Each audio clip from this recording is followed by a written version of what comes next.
બે રેખાઓ જ્યારે એકબીજાને લંબ હોય અથવા તો એકબીજાને સમાંતર હોય આવા દાખલા આપણે આગળ ગણી ચૂક્યા છે.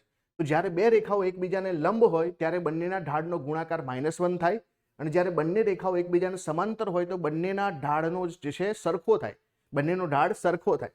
તો અહીંયા આપણને બે સમીકરણ આપ્યા છે કે ભાઈ 2x - y + 5 = 0. તો પહેલી રેખાનો ઢાળ આપણે m1 શોધીએ તો કેટલો થશે? -a/b થશે. તો -2/-1 થશે એટલે કે અહીંયા 2 આવી જશે.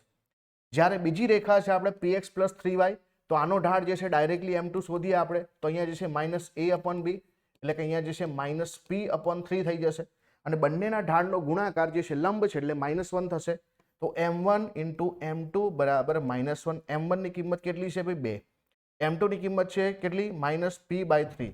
તો બરાબર -1. બંને તરફ માઇનસ નીકળી જશે તો p બરાબર 3/2. p બરાબર કેટલા થઈ જશે? 3/2. તો ઓપ્શન નંબર બી જે છે આપણો સાચો જવાબ બને છે. p = 3/2. લંબ છે એટલે બંનેના ઢાળનો ગુણાકાર -1 થાય. આ ખાસ તમારે યાદ રાખવાનું છે.